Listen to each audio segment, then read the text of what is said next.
It's become the norm today. Global trepidation has led to anxiety, fear, and even anger. We can't take any reality for certain now. Today, our lives are directly or indirectly caught up in environmental, political, health, and economical turmoil. We can't escape the chaos that surrounds us, and yet we can control how we cope with it. We can even turn it into directed actions that help us secure some semblance of security. Yes, it's true. Even you can deal with global uncertainty in a way that can enrich your life while laying the foundations to secure your future and that of your family.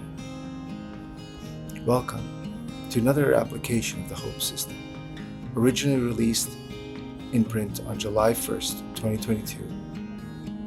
Applying this simple four-step system can dramatically alter the way you cope with global anxiety around you. Come join me as we explore how we can take control of global uncertainty together. Hey, good morning. So right now we're going to talk about how do we apply hope when we're facing so much adversity globally. We're facing a lot of uncertainty with COVID, with wars, with potential environmental changes. There's a lot going on in this world, and I understand that it creates a lot of anxiety and uncertainty in a lot of individuals, and a lot of people that I work with, a lot of people that I feel very honored that I'm part of their process, have come to me and admitted that there's definitely a sense of uncertainty in that they're facing that they didn't face before 5 years ago, before COVID came, or before the world started to heat up in terms of political debates, social debates, educational debates. Poverty has become more polarized. There's a sense that even things like globalization, nationalization, all those factors are starting to play in mind, and families are breaking up because of political differences in the way they handle COVID, differences in the way they handle different issues in the world.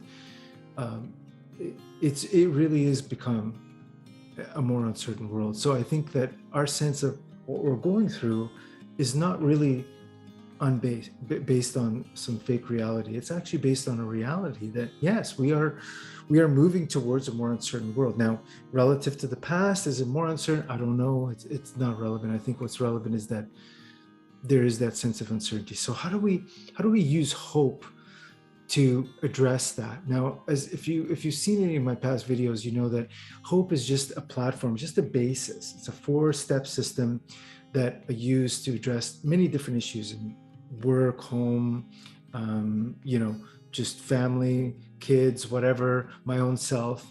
But it has different faces to it. So simply because it mutates and transforms to the type of situation that you're dealing with. So using hope to deal with work is different use of hope than using hope to deal with family, or in this case, using hope to deal with uncertainty, and uncertainty specifically in the world.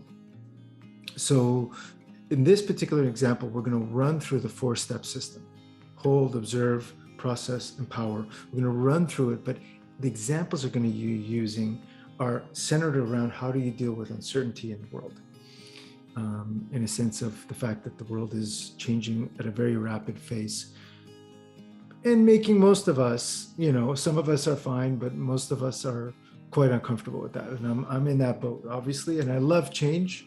Don't get me wrong. But I do have some anxiety every time I click on the news, my news feed every morning. I'm thinking, what's going to be next? Do I even want to know?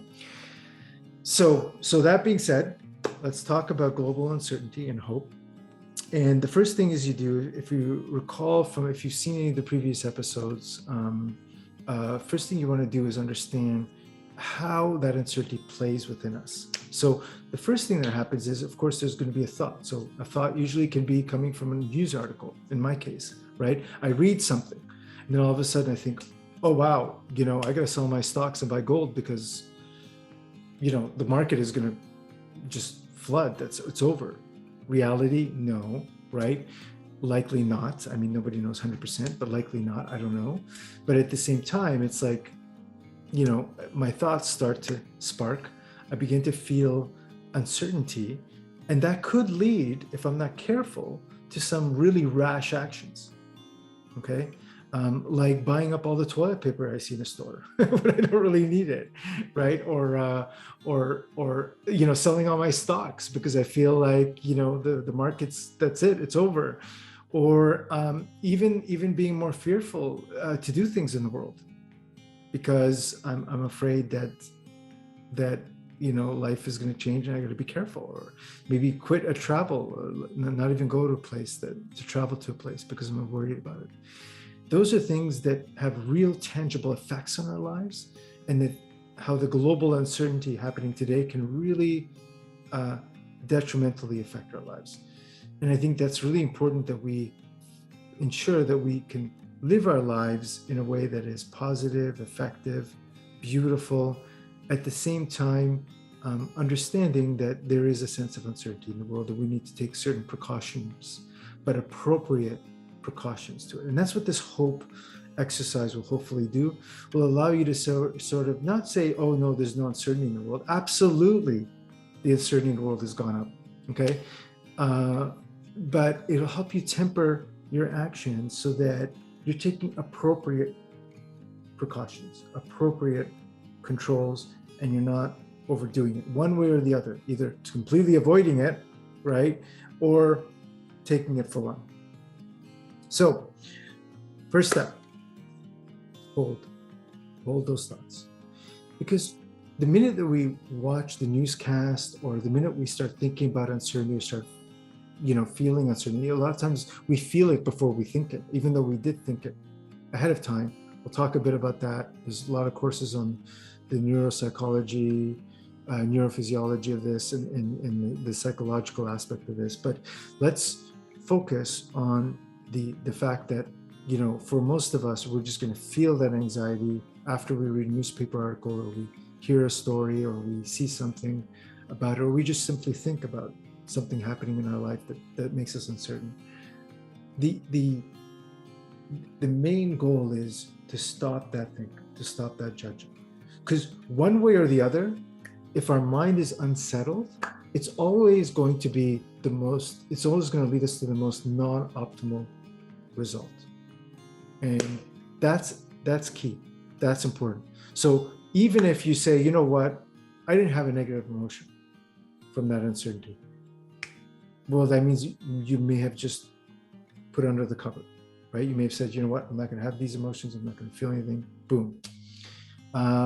If you say you've had a neutral, right? It could mean that you're just not allowing it to register, right?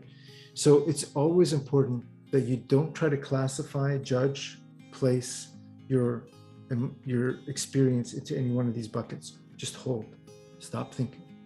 And when you're dealing with hope and uncertainty, if you're reacting to a news article or a piece of information or anything, you want to continue to get that information, continue to read the article, but just don't judge it. Don't judge what's going on. Just hold, and then get your brain to sort of observe your reactions as you're reading the article. Okay? Or just stop. If you feel like, this is spinning out of control, stop reading, stop everything. Stop your brain, period. Okay? And that's what the hold step brings in. Specifically, if you feel that you're starting to lose control of your thoughts, or the thoughts becoming more and more extreme. This is critical, because that means that negative thought emotional action cycle has gone through a few cycles already. Now, you may have not noticed it.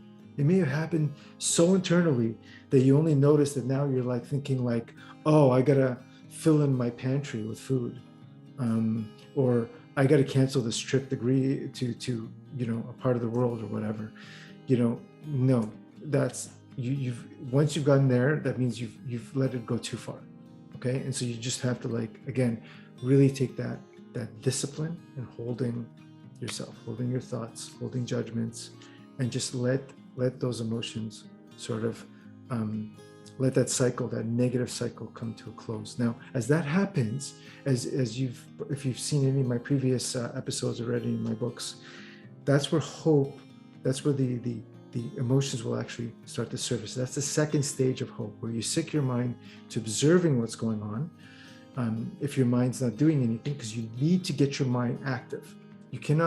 I can't hold my mind for more than 30 seconds, right? 30 seconds and that's it. This mind is going at it. So if I tell my mind to hold thoughts, it's going to do it. I've trained it enough, my mind, to do this, but there's a limit, right? So I got to get my mind to do something. So that's where the observe phase is, where I get my mind to start registering what's going on, but not judging, not putting in an opinion, not trying to analyze what's happening, just recording. And that's the key aspect. Once you start recording that part, and you get your brain to focus on that, the brain will no longer want to start analyzing, judging, doing all that other stuff. And so you won't slip back into that negative thought, emotional action cycle. Okay. So you'll always continue to move forward, right?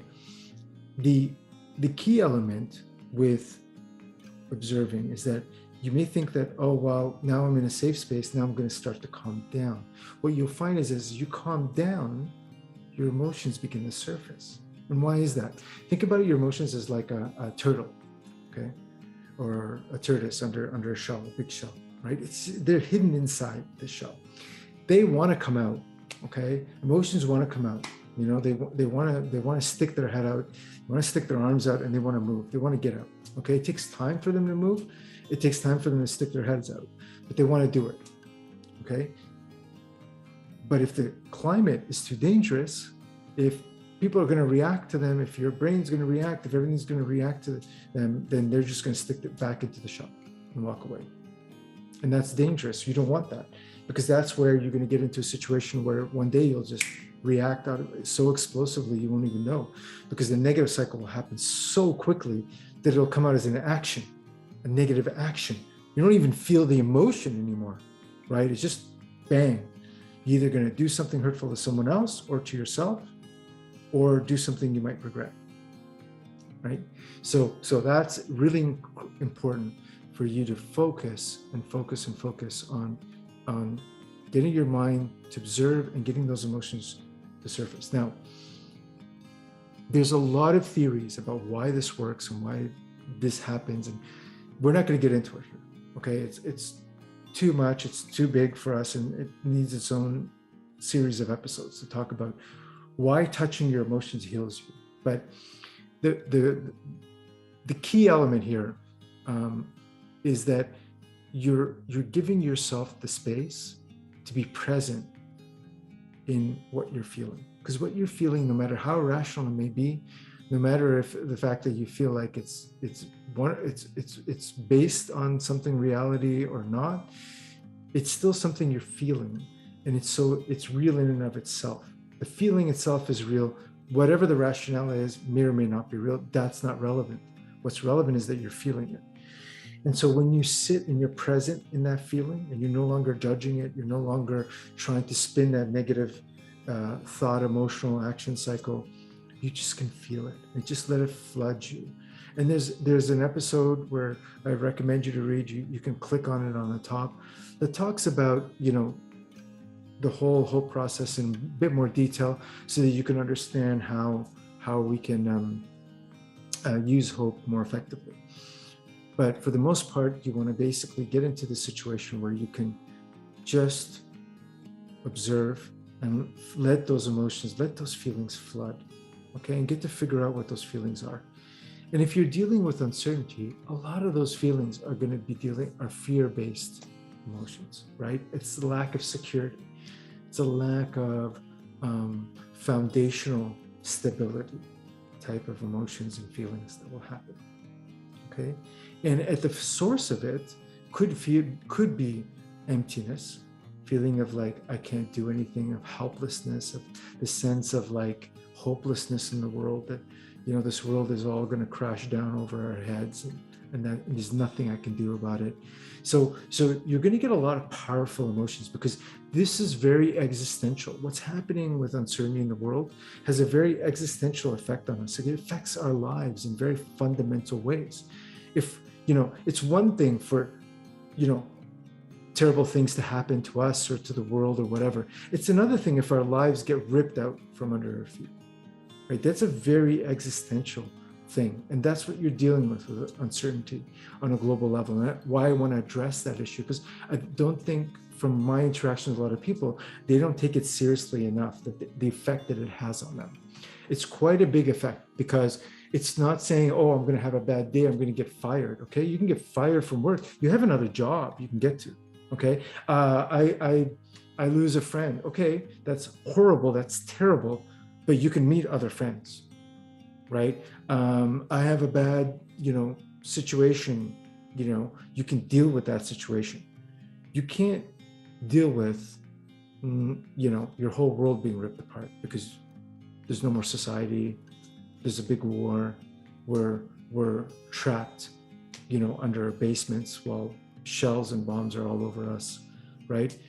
That's a totally different type of situation to deal with.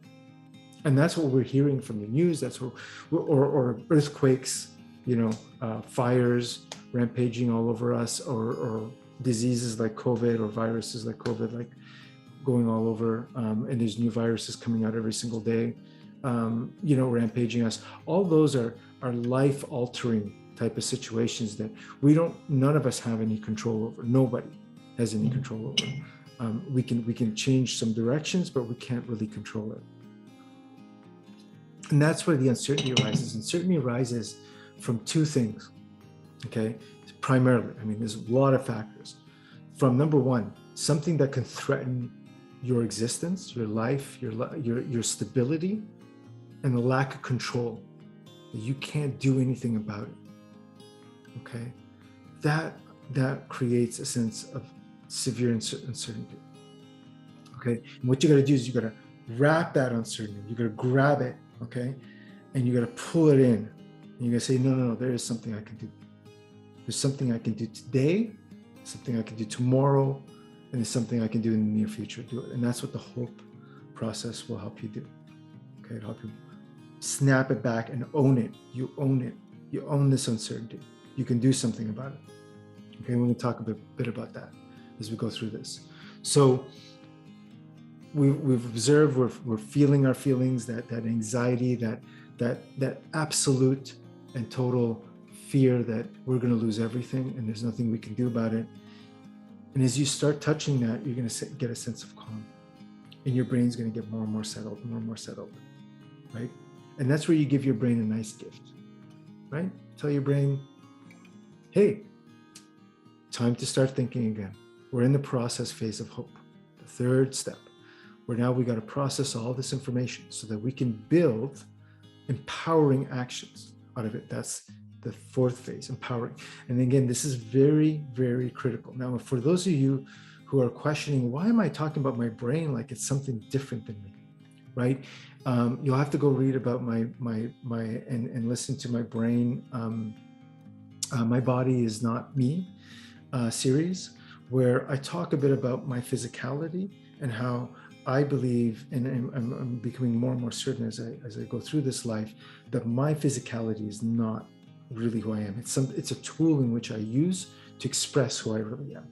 Okay, my brain is just another tool. It's another organ in which I can use. So I have to train my brain to help serve me better. Okay, no one's going to do it for me. I got to do that. Okay, that's my job. And it's not who I am. Okay, I am something much bigger than my brain, than my eyes, than my body. Okay, we all are something much bigger. I think we all intuitively know and understand that. And you'll see on the top link if you want to go and take a look at those series. And there's recently an interview with Agora Media on that particular that mentioned those series as well. But I think the key element here is that I talk about my brain as if it's not who I am, because I use it as a tool. And that's the thing with the hope cycle, is that the hope process, the hope, going through this particular cycle, you get to retrain your brain to help you instead of hurt you, right? In that negative thought, emotional action cycle, your brain is unsettled. It's actually hurting you. It's trying to problem solve, but it's actually doing it in the wrong way. That's actually going to hurt you. But in the hope process, you're going to train your brain to help you. So the first step, you train your brain to hold and observe. Now you're going to train your brain to process. But hold on. You cannot just let your brain analyze. Okay, that would be a big mistake. I made it many times. Don't worry if you do it. It's okay. You just go back to holding again. Your brain, okay, will naturally try to analyze, okay, in a way that looks for the problem. And what is the number one problem that our brain usually falls into? And there's usually two buckets, right? Life, other people, external to us, or we're the problem. Okay, that's not good. You don't want to go there, because then you'll go back into the negative cycle right away. You'll go back into the negative thought, emotional action cycle. So you need to give your brain the freedom to think in the process. However, you need to give your brain goals. Okay, the brain's got to find empowering actions that you could do right now to deal with the uncertainty, the global uncertainty, tomorrow and the next day. Now, I'm giving you at the end of this episode access to hundreds of different tools. They'll be growing every single week, the number of tools that you can use, and you just select whichever ones you like, whichever one works. You can experiment with many different ones. If you attend the workshops, we'll go through a bunch of them, and you can learn how to use them. The key element here is that you want to give your brain an objective, and it's always an objective. What empowering action can I do today, tomorrow, and the next day? Okay, and you absolutely do not allow your brain to judge.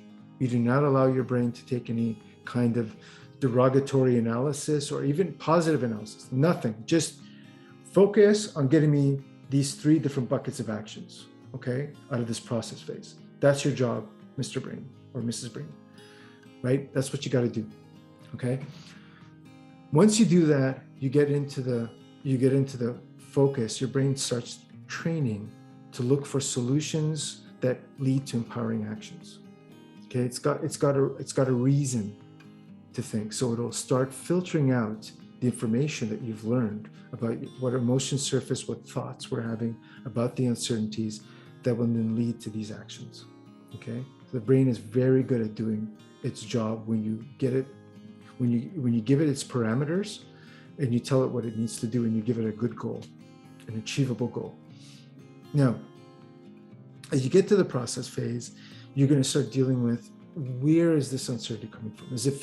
Are you feeling like you have no control because your immediate environment or this subject is too big?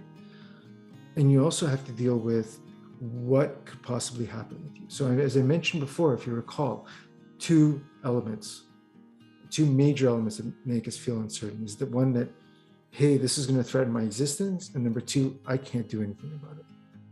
Okay, it's too big for me, right? So that's where you got to start focusing. Which one of those two, if not both of them, are the major elements? And you know that from what you've experienced when you held and you started listening to your thoughts and observed, when you started observing your emotions, right? You've got that information. Now there's several different tools that you can use out there that if let's say, for instance, you're feeling that your uncertainty is really about lack of control, there's many different tools you can do to take control.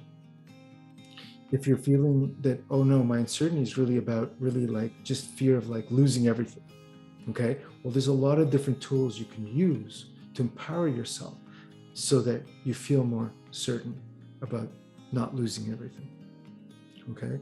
So there's a lot of different key elements here, but what you're doing is you're taking those two elements, the uncertainty of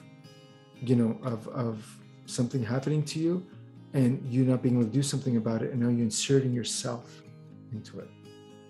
Okay? You're becoming a more powerful being by doing this. Because now you're saying, no, I'm going to grapple these two, I'm going to tie them together, I'm going to do something about it. Okay?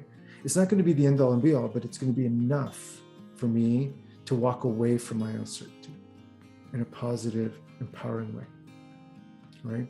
So some examples I can give you, and again, there's thousands of different examples, and if you come to the workshops, you'll be able to get more flavor, more understanding about them.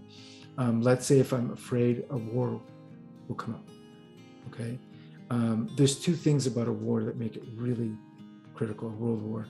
Number one, it's going to affect my life. Okay, I can't go to work anymore. I don't even know what work is anymore. I may not have any money. It's a huge effect. If anyone of you have been following what's going on in the world today, when different countries are at war, and the poor people are getting bombed, you could see that it's life-changing. On the other hand, it's also something that you can't directly control. You can't control if a war is going to happen or not. Okay, so some of the basic empowering steps are, and again, it all depends on who you are and how you're, what's really clinging on to you, what's really hurting you the most, what's really ailing you the most, the fact that you can't do anything about it, or the effect it's going to have on your life. So if really the factor is, the effect it will have on your life, okay, you can start to do things like say to yourself, well, I'm going to divest some of my money from stocks, and I'm going to put it into and buy some gold. And if something happens, hey, gold will be there, right? Gold will always be there, right? And try to make sure that you have a stability around things, right? Have some cash around you. Make sure that you have some physical cash, and buy a safe and put the cash into the safe, right? That'll make you feel okay that, hey, if the bank shut down, I have some physical cash on me. Now, I'm not saying you need to go out and do that. I'm not an economic advisor here, so I'm not saying that that's what you need to do. Okay, there are people much more talented than I am at being able to tell you how to deal with that from an economic standpoint. But I'm telling you, there's a lot of different empowering actions you can take, and the decision is yours, and it's very personal, of course. If you're worried about things like jobs and things like that, you might consider, okay, what job do I do, and what would I do if I lost that job because of a war? Okay, how would I transition? These mental exercises, okay, help you to deal with some of the uncertainty. Okay, I'll give you an example. There was a time where I was working with my kids through some uncertainty in life, and we didn't know COVID was going to hit. This is before COVID, but I felt that there was things getting more and more uncertain in the world. And so I played a little game with my kids, which I never told them about. I played a little game, and I figured out the game because they were into zombies, and they were into the whole apocalyptic world and all that stuff. So we would go out for dinner, and usually it's a buffet or something, and we talk about what will we do if a zombie apocalypse came, right? And it was amazing. It was awesome. We had so many amazing conversations. And the fact was, I was the one anxious, okay? Not them, they were fine, I was the one anxious about what would we do, how would we do it. So I used this game, this sort of, this sort of thought game to figure out, okay, well, we would get on a boat, but if we get on a boat, we have to land somewhere. If we land somewhere, we got to make sure we're away from the zombies so that we don't get eaten. And then we got to find a cure somehow. And how do we ensure that we get a cure, and where's the best place to be, to do that. So we went through a lot of different scenarios. It was fun. It was amazing. It helped calm my anxiety. It actually helped me set up a series of rules for the family. Should something happen, this is what we need to do. So again, we set those rules up, and I'm just realizing as I'm recording this that I need to reset those rules, because we actually now are in a different situation, living between two different cities. But I definitely, took a lot of gain out of that, and I used hope in that case to empower myself to take those actions that day, to make myself, and more importantly, my family, and making sure the welfare of my family was safe, because that's really what I was concerned about.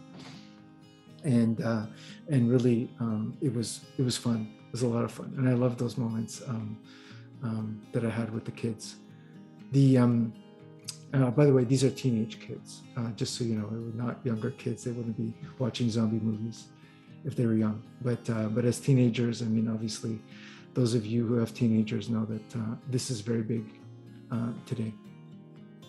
If you're feeling like a lack of control, okay, this is where, again, going back to that example with my kids, where I went in and took, what are the different precautions I could take?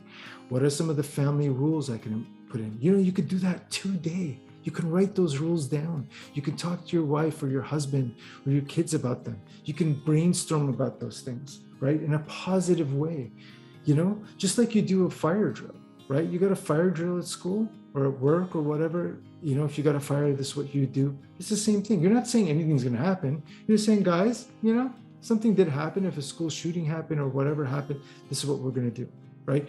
It's a difficult conversation to have. Obviously, if you have younger kids, it's a much more difficult conversation to have. And there's different ways of doing it that are age appropriate for the kids, and then ensure you're not inducing trauma in them. But there's definitely empowering ways. And you may be surprised, like in my case, you know, my kids did have some feelings of like, what if my school gets shot and things like that. And, you know, they did have some anxiety that they were dealing with, global anxiety dealing with. So it was actually positive to have those discussions with them as teenagers and realizing that these things are potential realities and what would we do as a family and how would we be there for each other. I think those are important. I think there are conversations that you need to have continually. So again, we've gone through all 4 phases. So hold, observe, process, and empower. And I hope that you got a little bit of usefulness out of it. At the end of the day, though, what the power that you gain out of this is not so much that you've made the world a less certain place to live in.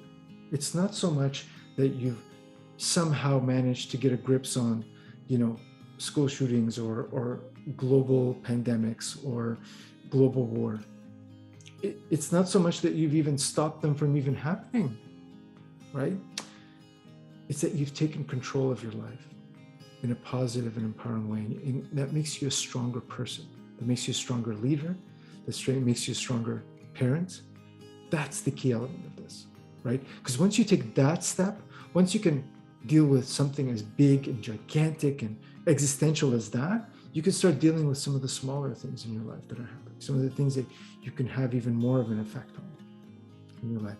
So very important exercise to do. If you are feeling uncertain about the world, don't just walk away from it. Don't just either say, hey, there's nothing I could do, whatever, and let that simmer inside of you. Don't just let it overwhelm you and start to make these really irrational decisions that are not necessarily positive for you. No, take control of it. Take control of it using hope and get some empowering actions in your life today, tomorrow, and in the near future. If you listen to this and you see anything that you like, don't like, you feel like I'm missing something that I should be doing that I'm not doing, please let me know. If you know me, you'll know that I love feedback, all kinds of feedback, positive, negative, critical, doesn't matter. It doesn't matter who you are, where you come from, what education you have. I really would appreciate your thoughts. They mean a lot to me, and they help me become a better person, and they help me help others in a more effective way. So thank you so much for listening. Thank you for being here. Have a wonderful, wonderful day. Take care. Bye. I'll never be the same.